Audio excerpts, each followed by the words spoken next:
welcome to the WRAL Daily Download. I'm Megan Glova. We're in the last days of North Carolina Governor Roy Cooper's final term in office. And as we close out 2024, we've updated the WRAL Promise Tracker one last time.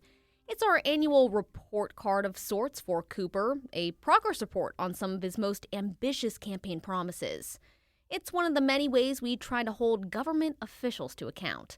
WRAL State Government reporter Doran updated this year's Promise Tracker, and he joins us now with Cooper's final grades. Will, welcome back. Thanks, Megan. Of course. So before we get into Cooper's performance, tell us a bit of what the Promise Tracker is and what exactly you're measuring. Yes, so we started this Promise Tracker back actually under former Governor Pat McCrory. So we've been doing this for a decade plus now at WRAL. And what it does is it looks at what politicians have said on the campaign trail that they're going to do, and then we take a look. And, each year we check in on some of their main promises. We did it with Governor McCrory. We did one in Cooper's first term based on things that he had said in the 2016 campaign. And then this one has been based on his second term, things he said in his 2020 campaign. And, obviously he was term limited from running again. So this is kind of his final check-in here that we're publishing. All right. And, the political landscape has been pretty tricky for Cooper. He's a Democrat, and Republicans have had veto-proof majorities in both chambers of the General Assembly during the past couple of years. Now, he has been able to make good on some promises. So can you tell us more about those and his progress? Yeah. I don't think it's any secret that Cooper and the Republican legislative leadership have had some pretty strong disagreements in some areas, but there have been some things where they've come together and worked hard to get some bipartisan accomplishments done here, including things that Cooper had campaigned on. One of those was, expanding broadband internet access. There's been a ton of money that the legislature has set aside on that, as well as the federal government. There's been things like increasing funding for schools. It hasn't always been as much as Cooper has wanted, but there have been increases. So there were some areas like those, where he did make some progress on these promises that he made. All right, and with that being said, we should probably touch on those he came up short on, right? Yes, he did not achieve everything he promised to do, and some of those were because he could not get the legislature to get on board. Here in North Carolina, we actually have, just the way the system is set up, a fairly weak executive branch where the legislature really has a lot of power. The governor has obviously some power, but still needs to rely on the legislature to get things done. And Cooper, while he was able to convince the legislature to help him out on some of these things, was not able to on everything. Probably one of the most high-profile ones was unemployment. He had promised to boost unemployment. Obviously, the campaign was happening in 2020 amid the COVID pandemic. That has not happened. Here we are 4 years later, still hasn't gotten there. So, other examples as well, but that was a pretty high-profile one. Right. A lot to unpack there. When we come back, we'll hear more about Governor Cooper's progress in 2024. Stick around.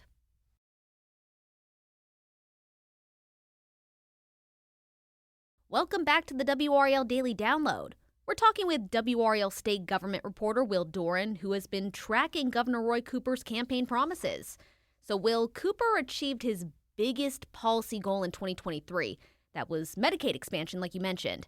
How has that initiative advanced since its approval? Yeah, this has been a wild ride for the governor. Oh, yeah. And I was actually in Nash County recently for his his going away speech of sorts. He had one last hurrah campaign rally where he reminisced on when he was running for governor. The legislature actually took him to court to ensure that he wouldn't be able to expand Medicaid. And then, fast forward 7 years, and they're all together at the governor's mansion signing Medicaid expansion into law. So it took a long time, but they got there. And there's an announcement this month that about 600,000 North Carolinians have now signed up for Medicaid expansion. And that's basically people who they're working, but they're not working in a job that gives you health insurance. Maybe they're working retail or they're waitressing, bartending, whatever. And you're working, you don't get your benefits from work, but you're also not making quite enough money to be able to afford insurance on the open market. This is the kind of people that Medicaid expansion is targeted at. So there's been 600,000 people who have gotten health insurance because of this expansion. And furthermore, as part of the deal, hospitals have actually agreed to basically forgive a lot of medical debt. And that has affected 2 million North Carolinians have had medical debt forgiven. And that's 1 in every 5 people in the state. It's like $4 billion worth of debt that's been wiped away as part of this deal. So that has been, I would say, without a doubt, the biggest success of Cooper's 2 years in office, and one that he campaigned hard on and only could accomplish with help from Republicans in the legislature as well. Definitely. And he was also able to make good on a promise to boost school construction. So how much of that was his doing? Yes. Same thing. It's going to be a similar theme with a lot of these. It's something that he promised to do, said he would do, but needed legislative buy-in to get done. Team effort. Exactly. And so, yes, typically school construction is the responsibility of a local government, like a city or county government that runs the school system. But we have such a huge, booming population here in North Carolina that a lot of those local governments haven't been able to afford what they need to do to keep up with the growth. And so the state has had to step in a little bit and put money of its own towards building new schools, building new athletic facilities for schools, things like that. That was something that, Cooper said was really important when he was running. A lot of people felt the same way. Plenty of people have kids in the school system here. And the legislature has gone along with that as well and boosted state funding for that issue that has typically been a local government issue. So that's, been able to help keep property taxes down as well. Yeah. And speaking of schools, education, Cooper was not able to achieve his goals in raising teacher pay.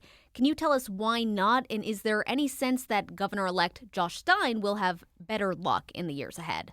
Yeah, that's a tricky one because we have seen teacher pay here in North Carolina increasing. But what Cooper said on the campaign trail is we need to get back to basically just the national average was his goal, not even being above average. He said we just need to get to average compared to the rest of the country. And we're not there. We're not particularly close to the national average. We're pretty low still. Even though it has been going up, we're still pretty low. And that's because the legislature has just had other priorities. They've wanted to spend that money on cutting taxes. They've wanted to spend the money on any number of things, school vouchers, for example, which is something that Governor Cooper has actually strongly opposed. One of his big failures has been not being able to stop the legislature from putting more money into the voucher program.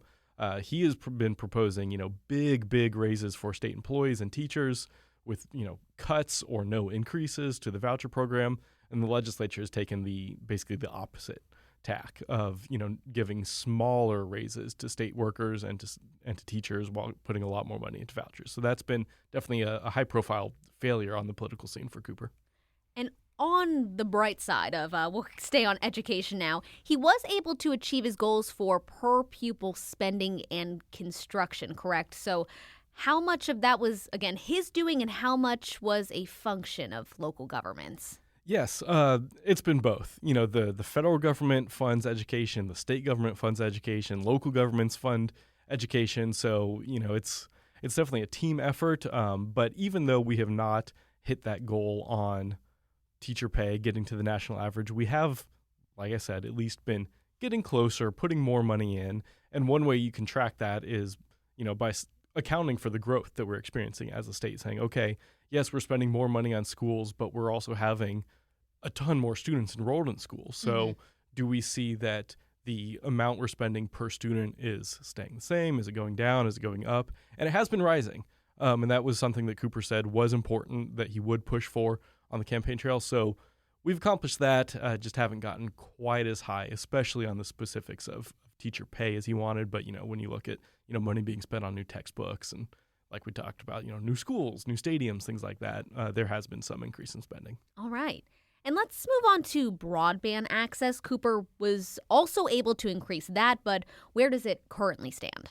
Yeah, this has been one of, I think, the big national achievements of this country in the last couple of years, and something that Cooper campaigned on, something that Biden campaigned on, something that a lot of Republicans campaigned on. It's really had bipartisan support to just recognize that, hey, the internet is like a utility, like electricity, like water.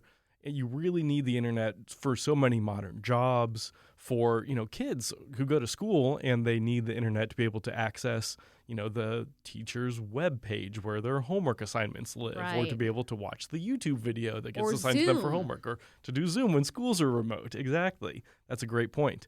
And so, the federal government has spent billions of dollars on expanding broadband availability throughout the country. The state government has chipped in hundreds of millions more. And now, there's a couple different definitions of broadband. You can read the article to see exactly where they stand. But depending on what definition you use, it's either more than 95% or more than 98% of North Carolinians have access to that. So we're not at 100% access, but just about every single person living in North Carolina can get access to broadband internet if they want it. Yeah, still super helpful to plenty of people. Exactly. And how about an effort to halt tax cuts? Seems like this was one area Cooper fell short in. Yes, definitely a big failure for Cooper here. He has said, if we want to raise teacher pay higher, if we want to fund more school construction, if we want to do more on broadband, more, name X, Y, and Z spending priorities, we can't keep slashing taxes, and especially the corporate tax rate in North Carolina. Currently, I believe at just over 2%, scheduled to go to 0% by 2030. And so Cooper has campaigned hard on stopping that, and zero success there. The legislature has just kind of laughed him off, ignored him, continued cutting taxes, and, proclaiming themselves as big tax cutters. This is a huge Republican priority. There's no way that they're going to let the Democratic governor get in their way if they didn't have to, and they didn't have to. They have kept cutting taxes. Cooper has tried, kind of acknowledging that he's at least lost most of the battle and saying, okay, well, what if we, kept cutting taxes for most people, but at least, froze the lower tax rates where they are now for really rich people or for corporations instead of continuing to cut them. That has never really gotten a serious hearing at the legislature either. So just nothing doing there for Cooper on his efforts to stop the tax cuts. Those are going forward. So good news for people who do not like to pay their taxes. I guess so. So another goal of Cooper's was reducing greenhouse gas emissions. We found that he had mixed success here. Can you break that down for us? Yes. He had said that he wanted by 2025, so a couple days from now. Coming soon. To have reduced greenhouse gas levels by 40% compared to previous benchmarks. And he's not going to quite hit that. We're going to be at about a 30+% reduction, but not that 40% goal that he wanted to hit. We'll hit, according to the state projections, we'll hit that 40% mark probably in the next 3, 4, 5 years. So we're close. Mm-hmm. We've definitely made a lot of improvement there. We've hit some other metrics that Cooper wanted us to hit in terms of, getting more electric buses, electric trucks, electric cars on the road, things like that. We're actually ahead of his goals that he had set out there. He has this huge, long executive order, kind of lays out, okay, here's my main goal for these climate reductions, and here are some, smaller steps that we can take to achieve that goal. So we've hit some of those smaller steps. We're just a little short of meeting that main goal, but, want to recognize the progress that has been made. So, we won't say that he has failed in that goal because he hasn't. We've definitely made some improvements. We haven't quite hit the benchmarks that he said we needed to hit. Totally. So let's just jump back to Josh Stein real quick. Are there any major initiatives or efforts that you expect him to take up when he takes office in the new year? Continuing to fight for higher pay for state workers, for teachers particularly, is going to obviously be a continued priority of the Democratic Party, of Josh Stein as governor. That's going to be a big one. There are, obviously plenty of other issues that he campaigned on, a lot of them are going to take working with the Republicans in the legislature to accomplish. We'll see if he gets there, but he has shown an ability to work with the legislature on things like, getting more funding for the crime lab when he was the attorney general to kind of fight the opioid epidemic here, solve cases more quickly, things like that. And so we could see him continue to champion efforts like that as governor, but we'll have to wait and see. We'll see. 2025 right around the corner. Will, thanks to you and your colleague, Emily Walkenhorst, for tracking these promises. Some very important work there. Yes, thank you. That's WRAL State Government reporter Will Doran. And to check out the Promise Tracker, search WRAL Promise Tracker in your favorite internet search engine, and it should pop right up. Or look it up on WRAL.com. I'm Megan Glova. Thanks for listening. Now, another great way to get WRAL news is the Morning Briefing newsletter. It's a daily email with Triangle news, events, and headlines to get you ready for the day. Sign up at WRAL.com/newsletter. We'll see you next time.